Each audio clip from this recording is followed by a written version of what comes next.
Okay, so the trailer dropped for the last clan of Vampire the Masquerade Bloodlines 2. And yes! Fuck yeah, it's the Ventru! I love the Ventru.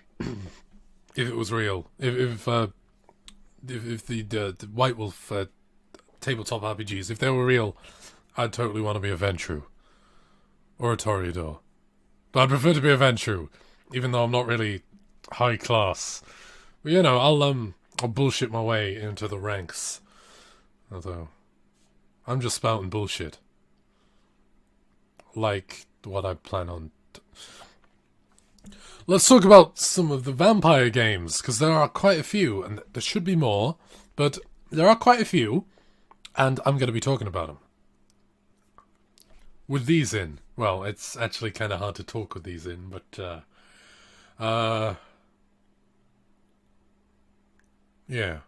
Let's take a look. The biggest and... fucking annoying. Now, the biggest and most prominent one is obviously Castlevania, but for that reason, I'm not going to mention that. We're not going to be talking about Castlevania, because everyone knows about Castlevania, and most people have played it, or at least watched someone play it before. Like, you know what it's about. Like, you go in a fucking castle, Metroid... It's literally half of Metroidvania. This shouldn't need explaining. I'll also not be counting, any of the JoJo's Bizarre Adventure games for the PlayStation, because one, I don't have a PlayStation, and two, I'm not caught up with the manga. I'm watching the sub, and there's only been one vampire. It's Dio fucking Brando. Like who else would I talk about? Fucking David Bowie and his pet cat. Give me a fucking break. Pillar Men, more like Filler Men. Actually, I'll say that, but part 2 and part 4 are probably my favourites. So. Just being a dick online for no reason. So not really that different from any other YouTuber, am I? But apart from Castlevania, there is... the other prominent one is probably Vampire the Masquerade Bloodlines. But 1, of course. 2 isn't out yet. Can't review 2. Can't talk about 2, can I? It's not out yet. At the time of recording, obviously. Maybe I'll be lucky. Maybe this video will skyrocket up the ranks of the This shirt's fucking filthy. I'll be right back. There we go. Nice clean shirt.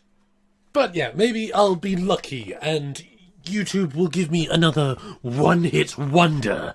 As soon as 2 is released. And if it's really good, people will search and this video will be at the top, maybe.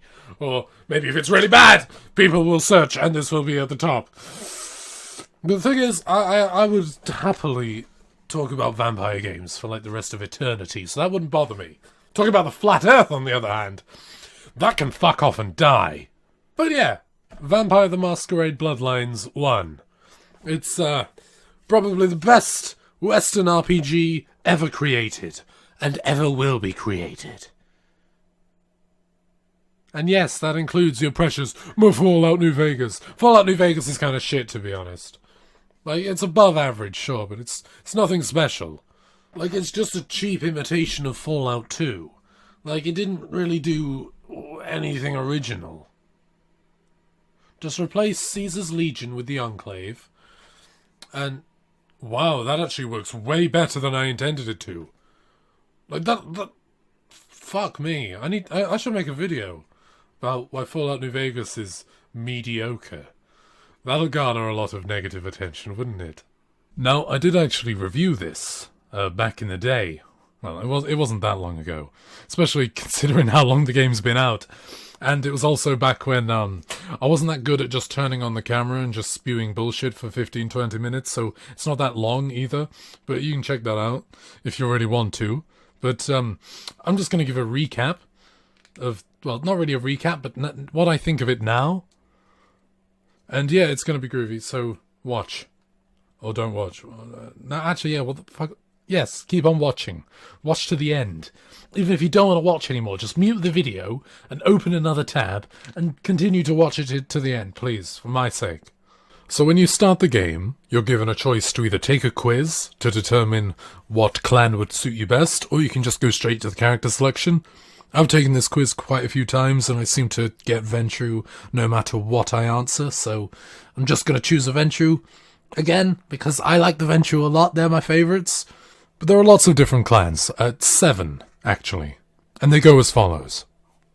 The Republican Party. And their special power is their ability to dominate, which is just completely, basically mind control, basically like Jedi mind control. And they can use it on basically all humans and weaker vampires. There are the Anarchists, and their special ability is Potence, which basically just lets them Hulk smash things. Then there are the Hippies, and their ability is Animalism, which, yes, as the name implies, gives them control over animals, or at least lets them speak to them and give them commands, etc., etc. With the final ability that this unlocks is let you transform into this big horrible bat monster, but it's not that useful outside of combat, to be honest, as being seen with it just breaks the masquerade, and then if you do that 5 times you get your head cut off, and that's besides the point. Then there are the people with degrees in liberal arts. Their special power is that of celerity, which basically lets them just run really, really fast. Then there are people who browse /B. Their ability is to temporarily make others as fucking mental as they are. And yes, it's a lot more debilitating than it sounds. Then we have these creepy fucks. They're not technically vampires, to be honest, not gonna lie, but I wouldn't say that to their face, and neither should you, because their special ability is thaumaturgy, also known as blood magic. Also, because of how disgustingly overpowered their special ability is, none of their main physical stats can be raised above 4.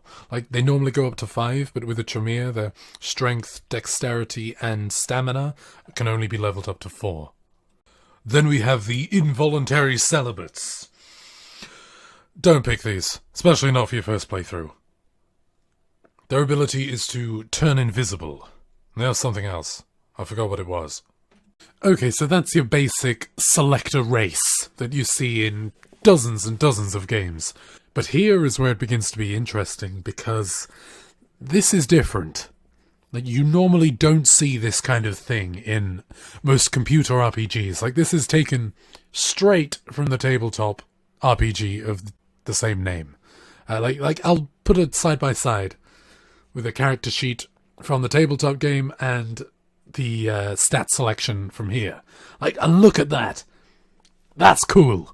That is really cool.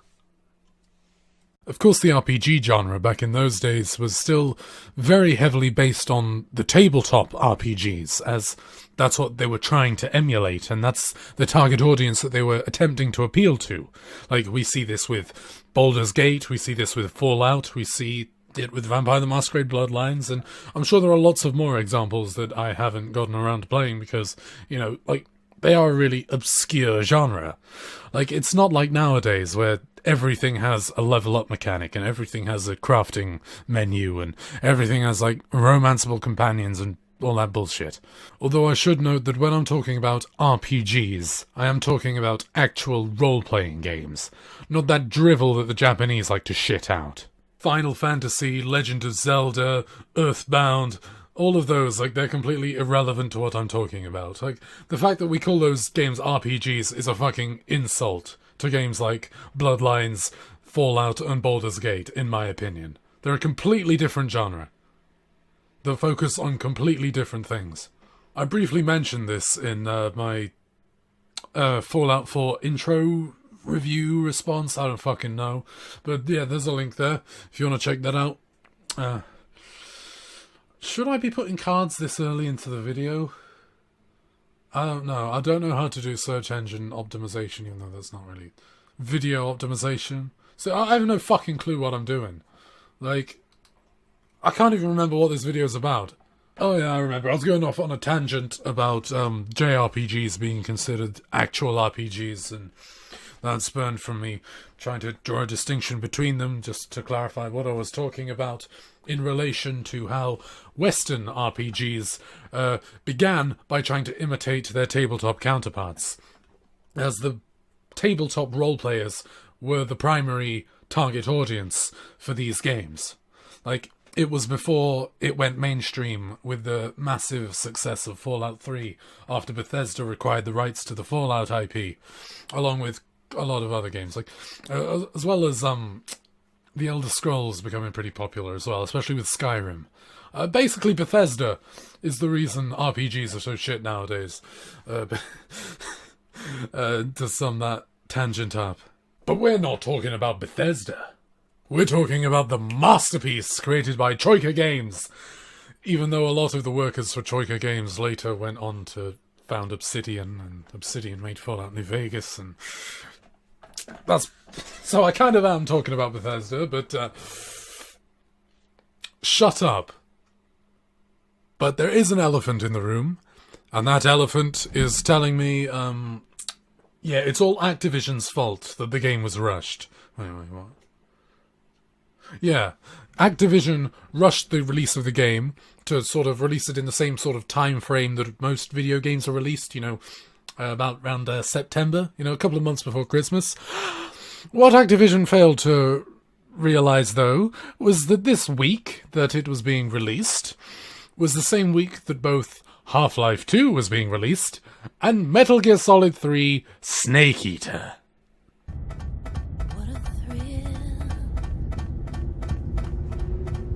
So as you can imagine, sales were fucking atrocious, because who's gonna play a fucking shitty RPG when we've got fucking Half-Life 2, sequel to the most revolutionary shooter of all time? Well, it wasn't, but, you know, just roll with me. Like, if you're a kid at this time, you would have considered Half-Life 1 to be the most revolutionary shooter of all time, especially when the sequel's coming out. Just play along. Or Metal Gear Solid 3 Snake Eater. Like, possibly the greatest story game of all time. Yes, and that does include all of your other shitty PlayStation exclusives, okay? Metal Gear Solid is the only one that I would probably buy a PlayStation for.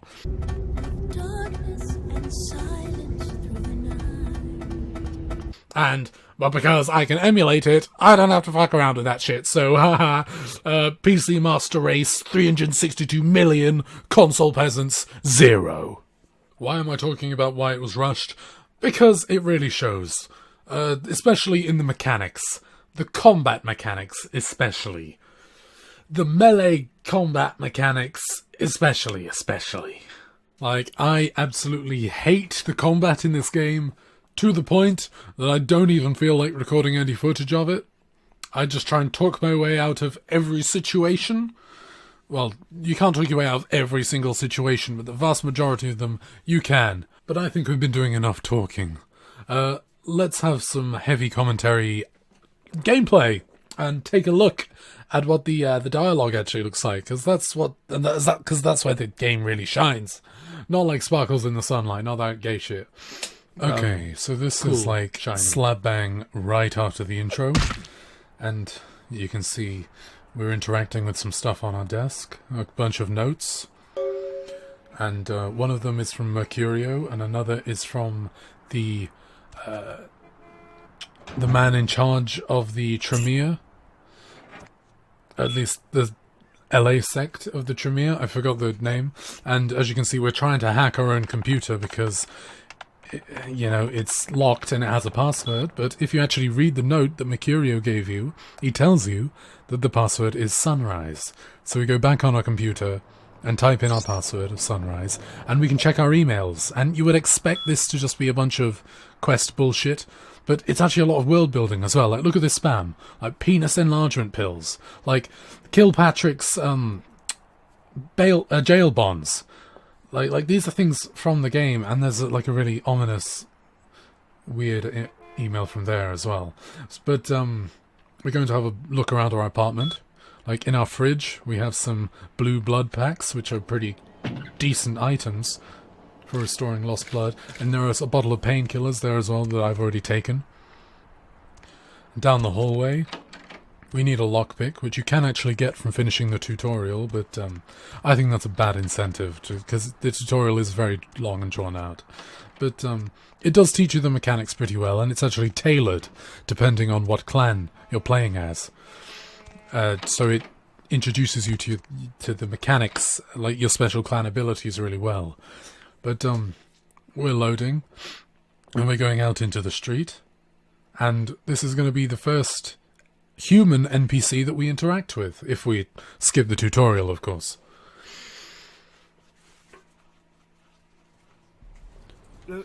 So it's a homeless man asking for money. Now, in a lesser game, that guy would have been like, "Hey, I have a quest for you. Can I have some money?" But no, it's like it's an actual person. Like that is what a drunk homeless person in the middle of the night would say to you. He's like, "Hey, could I have some money, please?" And you can see an injured man crawling up the stairs. So that's very intriguing. That is actually Mercurio, the same man who left us that note in our apartment. And as we can see, a gentleman here who's well dressed, and that piqued my venture interest, as well as his posh accent. I can help you with. Waiting for that blasted tow truck I called an hour ago. I'd rather not wait another second in this part of town, this time of night. It's rather a dreadful place, don't you think? See, he's not just telling you, "Hey, I want this done. I am a non-existent, like, meaningless NPC." Like, he's talking about his car, his mechanic, how his mechanic told him to buy German. Take a few bucks, think nothing of it. I wouldn't be surprised. And you'll notice that I just used persuasion. I just used some persuasion to trick him into giving me some money by pretending that I was conned.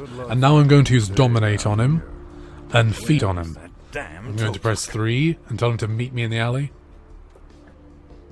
I've suddenly got the urge to walk down that dark and foreboding alley over there. But yeah, so he's being mind controlled.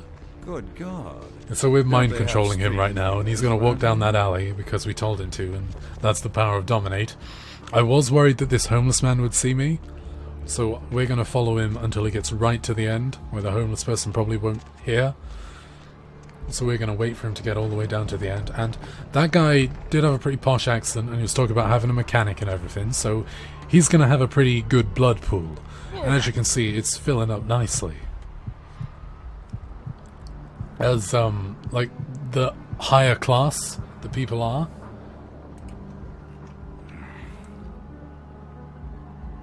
the more blood they'll give us. Like, the more blood we can get from them by drinking from them. And that basically almost completely filled our pool up. So that's really good. Like, going into that building there and following Mercurio would start the main quest. But we're not going to do that right now.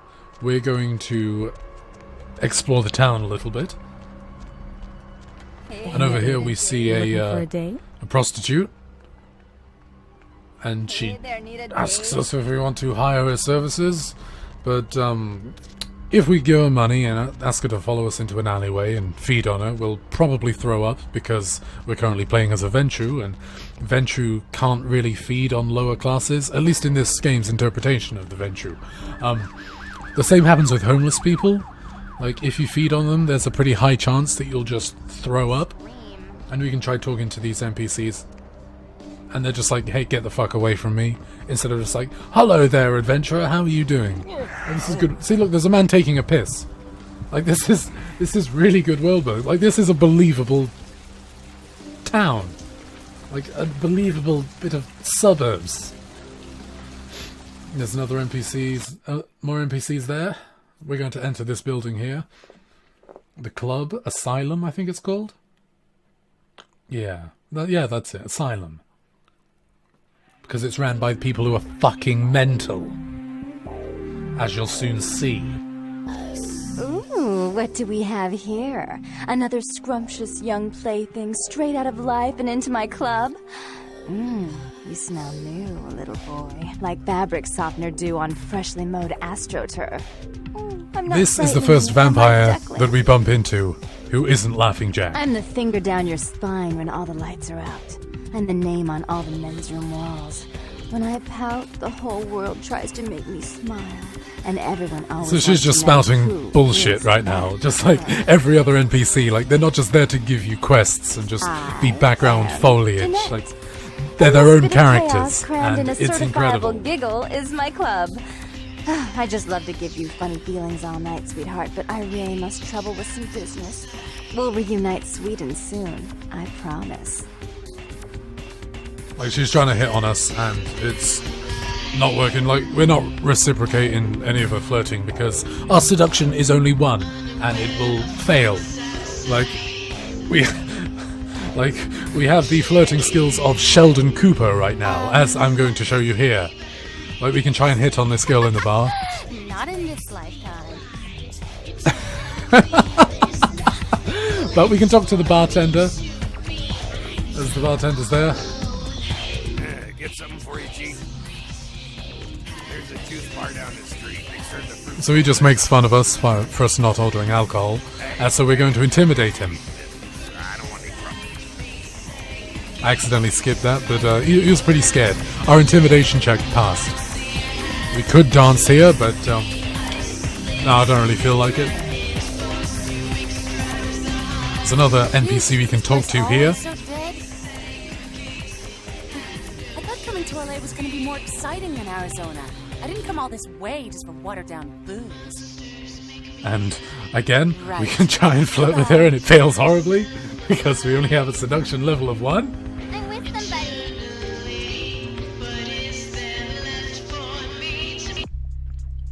As you can see here, I actually opened it up. See, subterfuge and appearance are currently at 1 and 0 respectively, so we can't really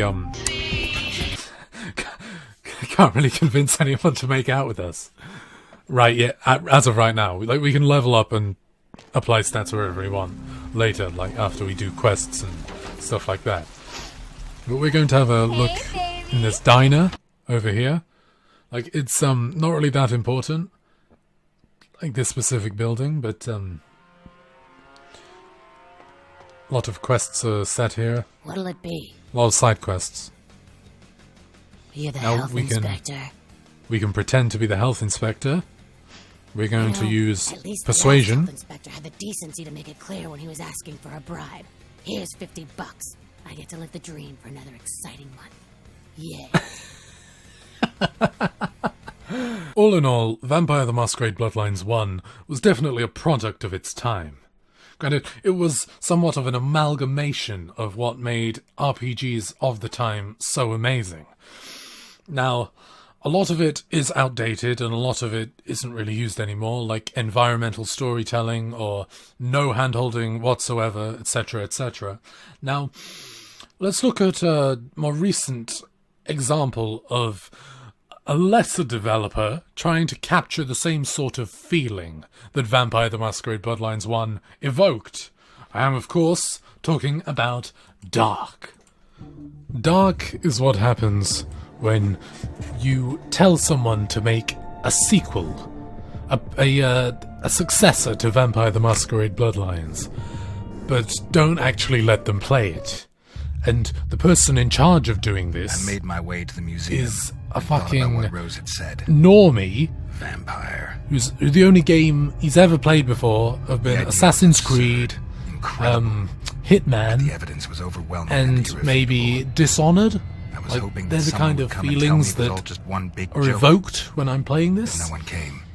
But it tries very hard to be like For now, Vampire the I'll have Masquerade to accept Bloodlines, it you know, and with like focus the on my hub goal. world being a nightclub, The Harding Museum just, rose before me like you know, a them quiet just rock, hiding within impervious to the society, approaching and there are like the storm. different groups, and it's just At least that's what I thought. it's just a bit too obvious. Like, it's very on the nose that it was the quote-unquote inspiration. And I'll try and keep this segment as commentary heavy as it was for the game before, but no promises, because there's really not that much to talk Apparently, I about. was not the only visitor to the museum tonight. Someone else got here before me. You will notice that Someone there's a lot of with a trigger monologue. finger. Like, Rose, instead of can you hear me? showing, they Yes, prefer what to is it? tell you. Have you already found Blooming? And There are a few that's other people bad game wandering design. around I'm here. gonna be They honest, it's not definitely have that not good. booked a night tour. People with automatic weapons. It's not very engaging. Like, you're just listening to the character Automatic weapons? talk Be careful, about Rick. what the game The could best way have for you to presented get you into the with building is through the through annex. environmental There's a connection stuff. to the foyer on the top floor. Like, Okay, instead of telling get back me to you about later. the foyer on the top floor, you could show me it maybe. through a window, perhaps. Like, you like using cutscenes so much and invasive bullshit tutorials. Why didn't we have that instead? This little fuck up is my fault, as I wasn't... I'm not familiar with the controls as I once was, because it's been a while since I played it. And playing it again, I start to understand why. So we drag his body into the shadows, because this is an action stealth game, and action stealth games always try and push you in that kind of direction. Like, if you have to kill someone, hide the bodies. Although the mechanics seem to clash, because the only real way to level up, like, other than, you know, completing challenges and bosses and all that, is by drinking blood of enemies. So it has this really weird disconnect. And it's either, do I want to level up and become powerful enough to beat the bosses, or do I want to be stealthy and sneak past them? Like, I had a similar issue with Deus Ex Human Revolution, I think it was called. The one for the Xbox 360. So we sneak around, because we'll be able to get closer to the guard than just crossing that bridge. Because we can actually evade being seen here as well, because there are lots of shadows. I see 2 guards there with my hitman vision. So I just sort of take a few seconds to sort of observe the surroundings. But it's all for naught, because there's another fucking abrasive, in-your-face tutorial that explains literally everything that we should already know, because 1, it's an action stealth game, and 2, I've already finished the game, beaten the final boss, and I've come back and played this. So we just kill him, like the game tells us to, because we're a good little sheep who does what we're told, and we know what happens when we don't listen to the tutorials in these stupid fucking bullshit story-driven games. They give you no agency whatsoever, and you just one long quick time event. Fuck you. And another one, less than 30 seconds later. Fucking wonderful. Yes, thank you very much. All in all, it's just a stupid action game. Like, it's marketed as such, the intro leads you to assume that, and yeah, it is just that throughout the entire thing. It's a pretty enjoyable experience, but it's not exactly thought-provoking or revolutionary or anything like that. Pretty average. Now, the next one came out pretty recently, in comparison to the others. It's Vampyr, with a Y, because I'm just going to assume Vampire with an I was taken. And the internet just cut out, so fucking wonderful. Okay, it's a day later, and there's one more game that I can be asked to talk about, and that's the one I just said, you know, Vampyr. It has been a day for you, so I don't know why I'm recapping, but yeah, let's have a look. I actually pre-ordered this game because I was super hyped for it. And I will admit, it did live up to my expectations. I was pretty impressed. Now, I'm going to choose story mode just because, you know, I just want to breeze through it. The combat isn't anything special, so you're not really missing out on much if you just play on easy mode. Because that's essentially what it is, you know. It's just one of those games that are just like, oh no, it's not easy mode. It's actually a story mode for you to just relax and like no, it's easy mode. Like, there's no shame in calling it what it is. There's no shame in playing on it. But one thing that impressed me the most was the setting. It was actually really original in its setting. It takes place at the start of the 19th century. Wait, no, the 20th century? Yes, it's after World War I. But the loading cutscene is this really cool looking Darkest Dungeon kind of The Witcher 3 loading screen kind of thing, you know what I mean? And there's some edgy poetry or something. I don't know what it's in reference to, but it sounds pretty cool.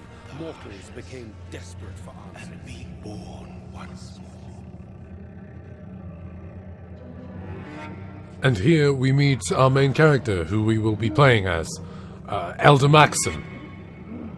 Okay, it's not really Elder Maxim, but he kind of looks like him, so... Well, yeah, this is Dr. Jonathan Reed. He's recently come back from serving in France, and he comes back to London in like a mass grave or something. And he's like freaking out, obviously, because he's meant to be dead. Like, he got attacked by some fucking vampire in the streets, and now he's woken up, and he's like, what the fuck? And everything's black and white. I'd honestly be pretty scared too if cheesy, oh no, I'm almost dead, black and white fucking effects are added to my vision, but this is a pretty slow introduction. Like, one thing I've noticed, like a running theme with vampire games, is that the intro is far too long, and the intros are far too boring as well. But at least it's interesting, I suppose. It's not just watching a cutscene. Like, you actually get control, albeit it's not that much control. It's just walking in a straight line. Like, choice isn't exactly that important to this quote-unquote RPG. But yeah, let's keep watching. Like, you can see a human over there, and this is like we can smell her blood or sense a heart, hear a heartbeat or whatever. And he can't really hear anything because he has no blood. I don't know if that's the actual reason, but it makes sense. He's like, oh, hello, how are you doing? Can't really understand what she's saying, but she's happy. And I don't think we're meant to understand her either, because there are no subtitles either. You'll recognize this theme, though. Well, that's the theme that he uses when he's hungry and he's angry. People will find us, so seemingly just witnessed what we did. And don't listen to what Jonathan has to say, obviously. Like, would you listen to someone... Okay, so you start running away, and this is also part of the tutorial, I suppose. The tutorial is very long and stretched out, but we're just running through, like, the alleys away and stuff, trying to escape them, because we don't have a weapon yet. But, you know, we've got to take baby steps, as if we haven't ever fucking played a video game before in our lives. Oh yeah, and this isn't skippable, by the way. You have to trudge through this. And I didn't really know where to go, because this is linear and don't particularly feel like going in the wrong direction. Like, this is why I played on fucking story mode. Because I suck. But I found the right way. And we jump down here. What's going on? And I think this is where we find a weapon. Oh, Mary. What have I done? I think... What's all yes, this about? this is where we find a weapon. Now, I can defend myself. But the combat, the best way I can describe it is being a watered-down Bloodborne with Dishonored elements, if that makes sense. Like, it is really action-packed and, like, lots of dodging and shooting and stunning and stuff like that. But there are also, like, the gimmicky, like, ultimate abilities and, like blood powers and stuff like that. Like, you do get a lot of freedom as to how you go about fighting. Well, not here in the tutorial, but you do later. Like, once you start the actual game.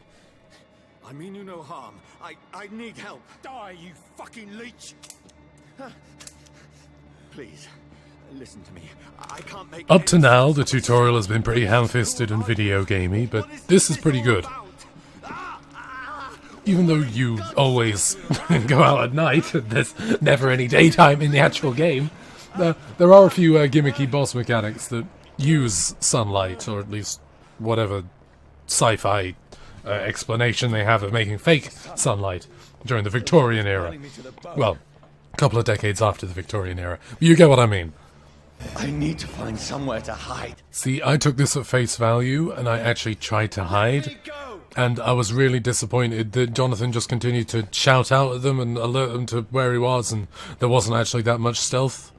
There aren't any real major stealth mechanics. There's just slowly walk around enemies and hope they don't see you, which was honestly pretty disappointing, but it wasn't. They weren't trying to go for that much of a stealth game, so it's not that big of a deal.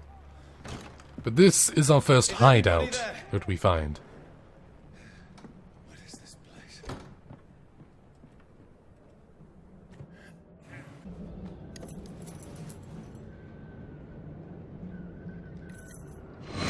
Wait. This one's dressed up fancy. Let's run through his pockets. Picking the dead's pockets? Are you serious? I've still a rent to pay. He's got no more responsibilities. What's this? Go watch. Beautiful it is. We fancy to share the takings. I suppose we are undertakers.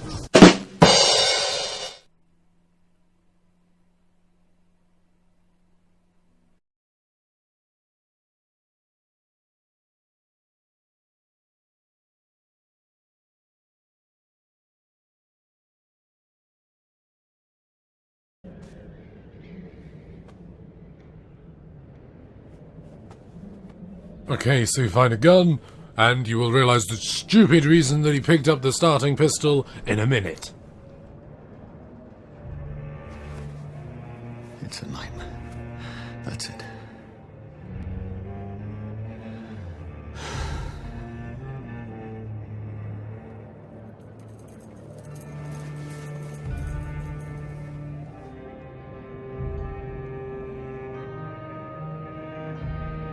So be it.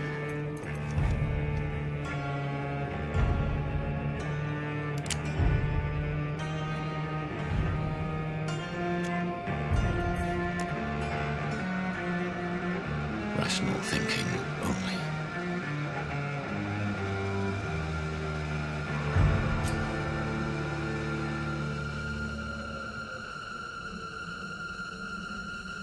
Yep, that's it. Completely unskippable, unavoidable. You have to do it, fucking Bioshock Infinite style suicide attempt. Yeah, and this game had the fucking audacity to call itself an RPG.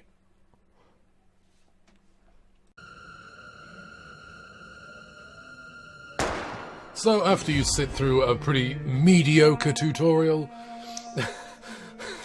the real game begins, and oh boy is it good! So let's talk about the things that I really like about it. First of all, the atmosphere. The atmosphere is spot on. 2, the graphics. Granted, it's not like incredible, but considering how fast the loading times are, it's honestly pretty incredible. 3, the leveling up mechanic, or at least the easiest way to get XP. Okay, so you kind of have to feed on people if you want to level up significantly. And I'm talking about named friendly NPCs. But the thing is, the more you learn about an NPC, the more XP they will give if you embrace them. And embrace is just the term that this game uses for eating them, essentially. So you can't just go into a town and butcher everyone. Well, you could, but it would be much easier if you sort of blend in, help them out, do their side quests, and then feed on them. And it just adds so much more content, and then again, it makes you question, hey, do I really want to do this? Like, I've gotten to know this guy, he's pretty cool. You know, like he's like trying to feed his son or whatever. And then you keep dying to the same mini-boss, so you go back and eat them anyway. Now, let's talk about the dialogue. It does commit the grave sin of having a dialogue wheel, but, it's honestly, it's not actually an RPG, I'm gonna be honest. It's an adventure game with a malleable story, shall we say. But, it's very easily labelled, it's very easy to understand. Like, normal options are normal, gold options with an exclamation mark, allow you, to further a quest, and blue options let you sort of use, like, your vampire sort of dominate ability on them to sort of prize more information out of people. Now this is the citizens menu, and here we have all of the NPCs in Vampyr, and each of their respective areas that they live in, with one specific member being the pillar of that community. It's taken a lot of willpower not to say it. But each district has a health status, so the more you help them out, like the more you give them medicine, the more you help them do their side quests, the higher it will go. But the more people you feed on, the more people you, like, con out of money, the more people you know, just try and fuck with, the lower it will become. And once it becomes too low, then they will start being hostile. Like, there'll be more vampire hunters there, there'll be more skulls, like, it'll just be bloodbath in the streets. And it won't be very fun. For you, or for the people living there. All in all, it is a really interesting spin on the current popular genre of, you know, like a third-person open world. Not really an RPG, an adventure game pretending to be an RPG, where you just go around helping NPCs and beating bad guys and stuff. But at the same time, the same NPCs that you're sort of expected to help are your sustenance. Like, you need to eat them to, like, be able to beat the bosses, unless you're really skilled. And it just makes this really, really interesting dynamic, and it handles morality better than any other game that's praised for purely because of its morality mechanic, if you will. It's not really a mechanic, it's more like a... Actually, yeah, it is a mechanic. It's just not prevalent. It's not in your face.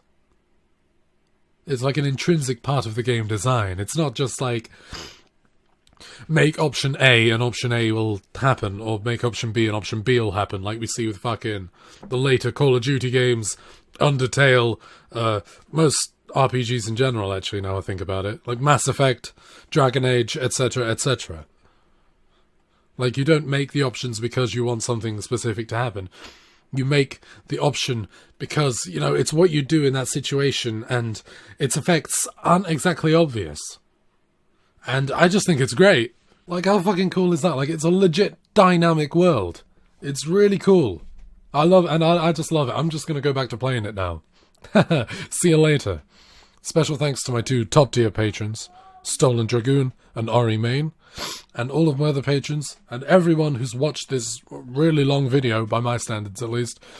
And yeah, you'll see me next time.